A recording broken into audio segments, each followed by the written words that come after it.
नवाज शरीफ ज़हनी दबाव का शिकार, डॉक्टर्स ने सफ़र से रोक दिया।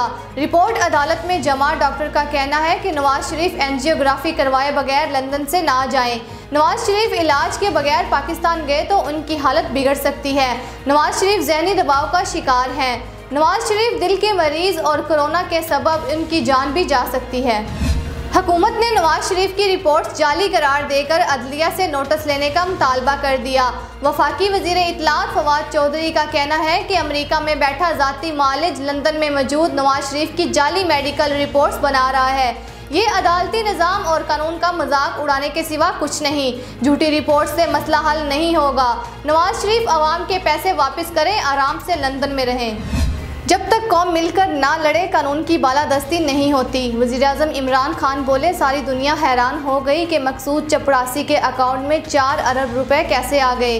3 बार के वज़ीर-ए-आज़म से पूछो तो बच्चों के पास अरबों रुपए कैसे आए, तो वो कहते हैं बच्चों से पूछो, मुझे नहीं मालूम। और बच्चों से पूछो तो कहते हैं कि हम तो पाकिस्तान के शहरी हैं ही नहीं। वज़ीर-ए-आज़म इमरान खान ने बहावलपुर में नया पाकिस्तान सेहत कार्ड स्कीम का अजरा कर दिया। मुल्तान के 2 शाहों में लफ्जी जंग, शाह महमूद का गिलानी पर जवाबी हमला। सेनेट में शाह महमूद कुरैशी यूसुफ रज़ा गिलानी पर बरस पड़े। सेनेट में इजहार ख्याल करते हुए वज़ीर ख़ारजा शाह महमूद कुरैशी तैश में आ गए और अपोजिशन लीडर को बिकाऊ झूठा करार दे दिया।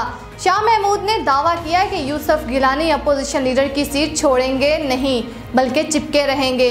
शाह महमूद ने अरकान सेनेट को मुखातिब करके कहा कि यूसुफ रज़ा गिलानी पर एतबार ना करें।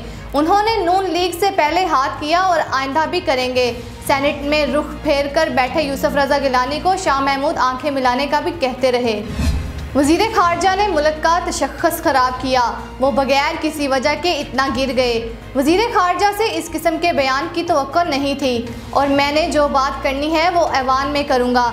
यूसुफ रज़ा गिलानी का शाह महमूद कुरैशी की तकरीर पर रद्द अमल, कहा हुक्मरान जमात को मेरे सेनेटर बनने का गुस्सा, इस्तीफ़ा कबूल ना होने पर मैं क्या कह सकता हूँ। शाह महमूद कुरैशी ने पार्लिमान और सेनेट की तौहीन की है। हम किसी से वफादारी का सर्टिफिकेट लेना नहीं चाहते। उल्मा कन्वेंशन से खिताब करते हुए मौलाना फजलुर रहमान का कहना था कि हुक्मरानों ने माशी लिहाज से मुल्क को कंगाल करके रख दिया है। हम हुक्मरानों के खिलाफ जंग लड़ रहे हैं। ये वतन हमारा है, इसका दिफा हम करेंगे। पाकिस्तान को गुलामी की तरफ ले जाया जा रहा है। इक़्तिदार में आने से पहले उन्होंने 1 करोड़ नौकरियों का वादा किया था, जबकि 74 सालों में नौकरियों की कुल तादाद 1 करोड़ तक नहीं पहुँची। इलेक्शन कमीशन ने खैबर पख्तूनख्वा के सूबाई वजीर शाह मोहम्मद को 5 साल के लिए नाअहल करार दे दिया। इलेक्शन कमीशन ने बल्दियाती इंतखाबात के दौरान ज़िला बन्नू की तहसील बकाखेल में अमन व अमान केस में अहम फैसला जारी कर दिया।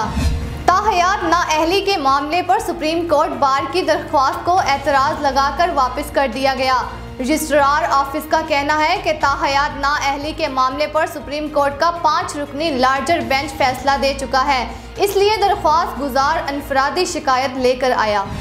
सुप्रीम कोर्ट ने सिंध के बल्दियाती इख्तियारात केस में MQM पाकिस्तान की दरख्वास्त निपटा दी। अदालत ने सिंध लोकल गवर्नमेंट एक्ट की शिक 74 और 75 कालादम करार देते हुए कहा कि सिंध हुकूमत तमाम कवानीन की आर्टिकल 140A से हम आहंगी को यकीनी बनाए। बल्दियाती हुकूमत के तहत आने वाला कोई नया मनसूबा सूबाई हुकूमत शुरू नहीं कर सकती है।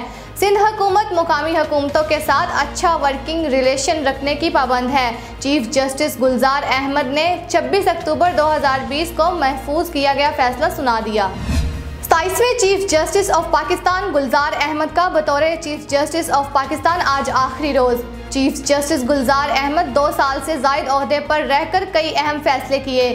चीफ जस्टिस के एजाज़ में full court reference, attorney general Pakistan bar के नुमाइंदगान शिरकत करेंगे। जस्टिस उमर अता बंदयाल 2 फरवरी को चीफ जस्टिस ऑफ पाकिस्तान का हल्फ उठाएंगे। Justice Umar Ata Bandial chief justice of Pakistan के ओहदे पर कल हल्फ उठाएंगे। PCO के तहत हल्फ उठाने से इनकार करने वाले जस्टिस उमर अता बंदयाल कई अहम केसेस में बेंच का हिस्सा रहे।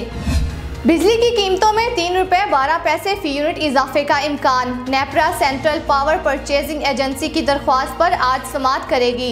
इजाफे की सूरत में सारिफीन पर 30 अरब से ज़ायद इजाफी बोझ पड़ेगा। बिजली की कीमतों में इजाफे की दरख्वास्त दिसंबर के माहाना फ्यूल एडजस्टमेंट की मद में दी गई। मुल्क में महंगाई 2 साल की बुलंद तरीन सतह पर पहुंच गई। जनवरी में माहाना बुनियादों पर महंगाई में 0.39% इजाफा। जनवरी में महंगाई की शरह 12.96% पर पहुंच गई। पाकिस्तान वाहिद मुल्क है जहां चोर दूसरों का एहतसाब कर रहे हैं। शाहिद खाकान अब्बासी की हुकूमत पर तनकीद। बोले, नवाज शरीफ इस साल आए या अगले साल, जब इलाज मुकम्मल हो जाएगा तो वतन वापस आ जाएंगे। हुकूमत की नाअहली के बाइस महंगाई अरूज पर है। बिजली की कीमतों में इजाफा हो रहा है। अवाम की जेबों पर डाका मारा जा रहा है। वज़ीर आज़म के मशीर फरार हो गए। मशीर की नौकरी छोड़ने वाले अपने असासे सामने लाए, जबकि चेयरमैन नैब डेली वेजेस पर चिमटा हुआ है। कोरोना केसेस में अचानक इजाफा, मजीद 32 अफराद की जिंदगियों को निगल लिया। मुल्क में कोरोना से 1500 मरीजों की हालत तशवीशनाक। 24 घंटों में 5327 अफराद में कोरोना वायरस की तस्दीक। NCOC का मुल्क भर में घर घर वैक्सीनेशन मुहिम शुरू करने का ऐलान। असद उमर ने कहा, 18 करोड़ अफराद को वैक्सीन लगाई जा चुकी हैं।